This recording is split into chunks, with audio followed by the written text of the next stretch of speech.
Hey everyone, Madonna and David here from New Leaf Natural Therapists. We want to talk about the three biggest things we need to do to lose weight. So basically the three things we need to do, you've got to get to the core of the emotional gear, you've got to get the hormones right, and you've got to get detoxification happening. So with the getting to the core of the problem, obviously the ACEs study, we know that if there's trauma in childhood, that can lead to weight and weight issues. Can you talk to a couple of reasons why this is? The other day I was watching a video about ADHD with a doctor called Dr. K. It's really interesting guy to look up. And C-A-V-E? No, K. Oh, Dr. K. Okay, cool. He's got a YouTube channel called Healthy Gamer. Right. And he's a psychiatrist, deals with addictions, and but he did a really interesting little thing about how the neurobiology works in ADHD. And so people with ADHD often have weight issues, and some of the ADHD symptoms and trauma symptoms aren't that unaligned. Yeah, yes, and they're so quite connected. They overlap a little bit, and so there's some similar things. And with one of the problems with people with ADHD is they don't have the same dopamine reward system. Right. So a normal person will they have a craving of 5 for food. Yes. And then when they eat the food, they'll get a dopamine reward that's approximate the same. They'll get a 5 reward. Now, the sad thing about some ADHD people is because of the way their dopamine reward system is different, they'll get a craving of 5, but when they eat it, their dopamine only gives them a reward of 2. Right. So then they want more of the same thing. Well, it's a really sad thing, actually, for people with ADHD, because they have to learn different ways of managing that thing. Yeah. But just like with people with childhood trauma, they recommend that you deal with the emotional underlying stuff in a primary way. Yes. Because it's like what do you call that effect when it steamrolls? Yeah, absolutely.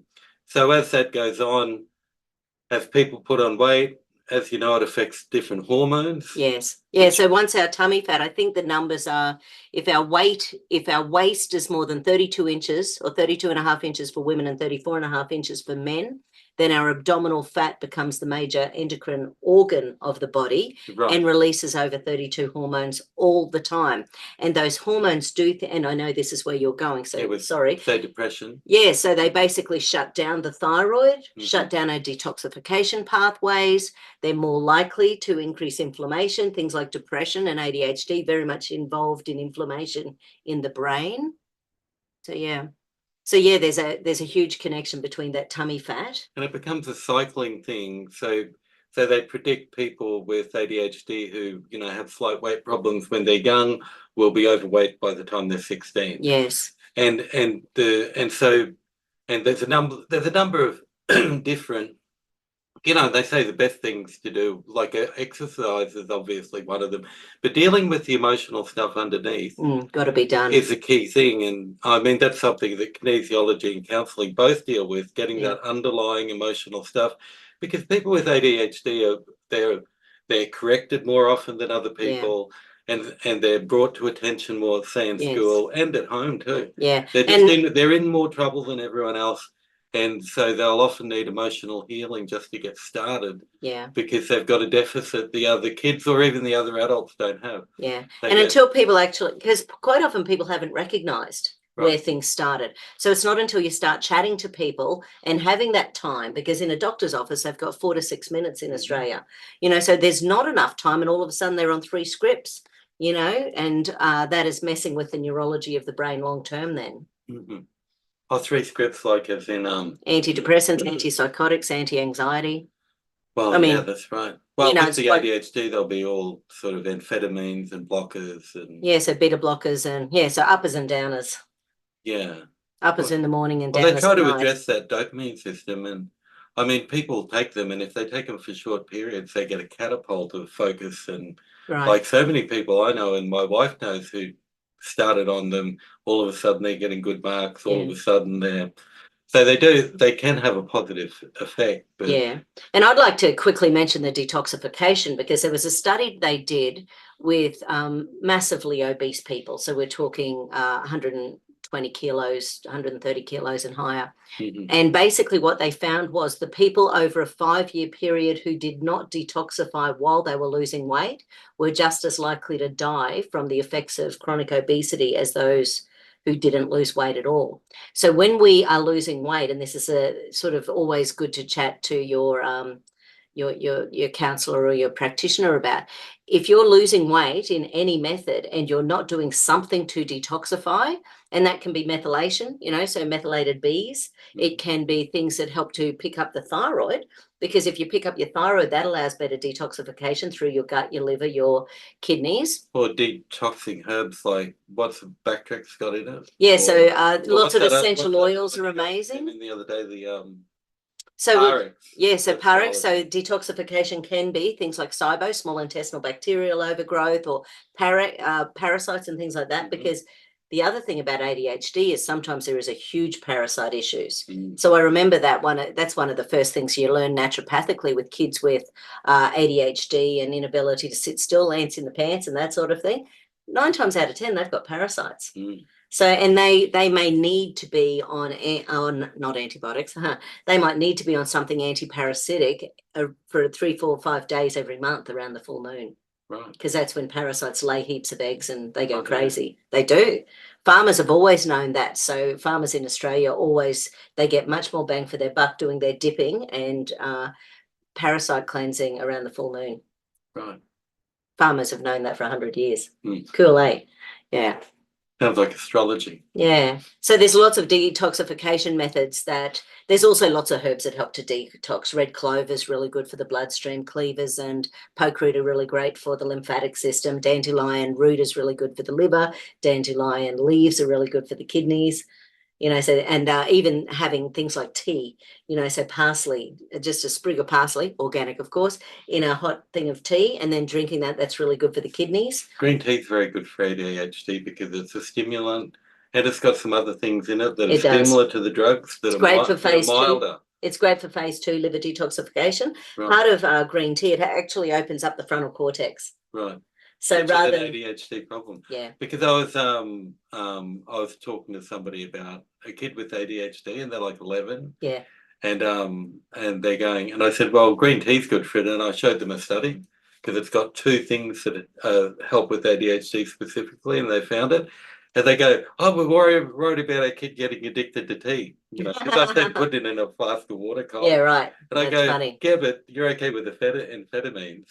And tea's like a much milder and less intrusive. If they were to be addicted to it, it's better to be addicted if you can get an outcome with your combination of things. And with all of those things, always try to get organic green tea, because they grow a hell of a lot of green tea around the world in places where there's huge pesticide uses. Right. So then you can be taking in those pesticides at the same time, which isn't great, because green tea is so fantastic for the liver. Mm. It really helps phase 2 liver detoxification, which means our body's breaking down crap. And if we don't have phase 2 liver detoxification going on, pesticides don't help the bugs in the body. no.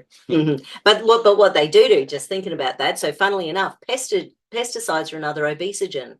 Right. So they actually mess with our ability to detoxify. And thinking about, because I've had so many people over the years, more so women, initially, but as people get older, everyone's making the same amount of estrogen.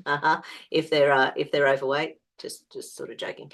But our tummy fat, literally, so our tummy fat, one of the things it can do is convert estrogen in women to be testosterone, which makes them really masculine and angry, or it can convert it to a dodgy form of estrogen, which can make them teary. What does that?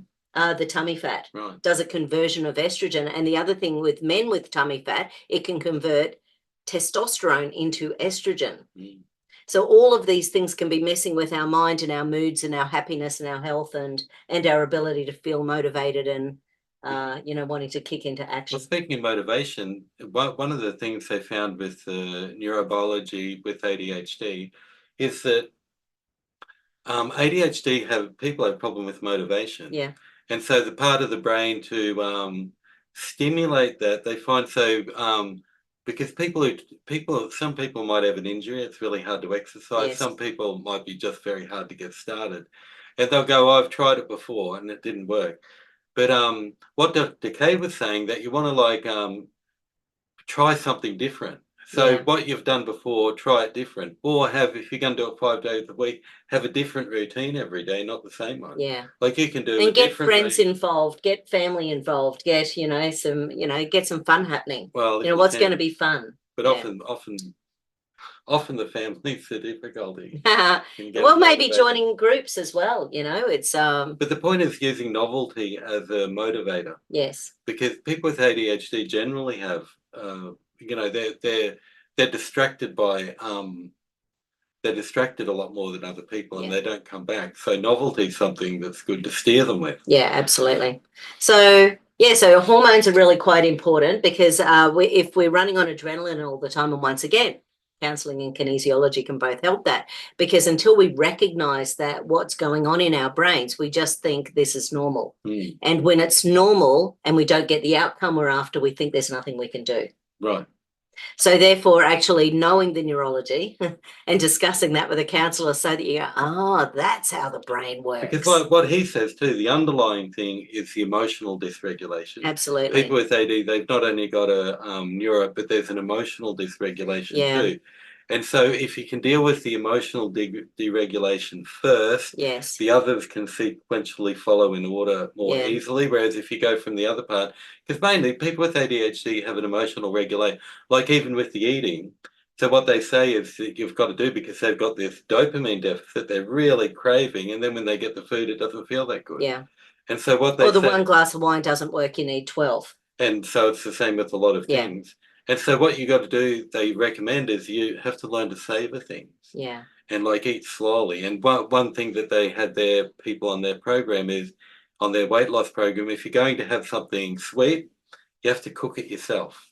Yeah, right. So any of the you're allowed to eat anything you want, but if they're in the category of fun foods, you have to do some cooking. Yeah, okay. And they found that very effective, because it's reducing that time, that immediate dopamine hit, which isn't even effective with an ADHD. Yeah. You're eating all this stuff and you're not even feeling good. Yeah. And that's a bit of a sad thing for the people. Oh, and it sucks because, that can be scoff. So within, 15 minutes, you can eat 2,000 calories and then you're behind for the day. And then people get that guilt. Then they go, oh, well, I've screwed it up for today, so I might as well keep eating. Not only that, they've used up their dopamine supply early in the morning, so they've got nothing left for the afternoon, because they're trying to get a big hit if they start early. And then if it happened to be someone who is on some of these uppers and downers, so the beta blockers at nighttime before bed, those beta blockers can mess with our oxalate supplies. So once again, any of these things can just mess with our supplies of nutrients in our body. But oxalates are a toxin. Oxalates are when we're not digesting it, absolutely. But they're a byproduct. And they're also the body produces them as well. Yes. And so, but there's a lot of low oxalate foods. There are a lot of low oxalate foods, but within 40 minutes of a high oxalate meal, so you might start your day with, say, almond milk and spinach leaves and berries, and blitz it all up. That's a massively high oxalate meal. Well, you'd be better off with cashews and milk and low some low oxalate nuts. I can't remember where cashews are. Cashews are low. Okay, cool. Yeah, cashews, peanuts, and walnuts. No, peanuts are high. Oh, they say, well, depends. Peanuts are high. Well, exactly. But that's why you've got to, follow someone who's actually peanuts are quite high. But also you can do what you can do and leave a little bit out. Yeah. Like slow reduction is better than no reduction. Yes, absolutely. 100%. So I think we covered those 3 things we were going to chat about. Yeah, nice. So it's generally that, fat produces hormones. And once the hormones, then there's depression, say, and then there's more eating, and then there's... Because I can tell you what, if you've got tummy fat, there's no way your body is releasing too much serotonin. It just doesn't happen. Yeah, lowest serotonin. Yeah. And what does it make you insulin resistant? Yeah. There's so many negative things that come off it that get worse over time. Yeah. So we just thought we really also wanted to mention today that David can do after hours appointments, via Zoom. Right, so if that suits anyone, do you know your mobile phone number? 0400 778 362. Cool. Send me a text, if that's easy. Or ring and leave a message, whatever suits. Mm-hmm. Yeah. But we just wanted to mention that because we're obviously here in the clinic here on Tuesdays and Thursdays, which is awesome, but available to do after hours as well, if that suits all our because getting busy people out there. the emotional things done first. Yeah, got to get it out. They can help with the physical things because they're like core, you know. Yeah. Like it is amazing how often, like even if you just do a visualization, for example, and ask your body to go back in time to say 3 years old and imagine what your life was like at 3 years old and imagine how old your parents were at 3 years old and see how they were interacting. And then when you start seeing that stuff going on, if there was, say, trauma and abuse, all of a sudden your brain goes, oh, I'm not to blame for this. I was 3 years old and this was going on around me. So until we change those stories in our head, because so many people think they were responsible for divorce, or they were responsible for being hit, or they were responsible for being even sexually abused, because even people like Oprah out there saying, you know, if they're good at it, it feels good, you know, feel like slapping her. So, you know, it's sort of one of those things. Well, Abuse is abuse. Well, it doesn't matter. It's still abuse. But And it's then also people have very guilt good for the stuff. rest of their lives, and they don't need that guilt. They were Yeah, abused. it's good to deal with that. You know. In therapy, or there's a lot of information online now. You can start to learn about it yourself. Yeah. But I find a lot of people have been sexually abused. So when I say, and men and women alike, which is, and from such a young, evil age, so young, this can happen to people, and that can really set them up for all sorts of health issues. Wow. And Anyway, emotional attachment issues. Yeah. So anyway, we just want to have a quick chat and have a great day. Love you all. Talk soon.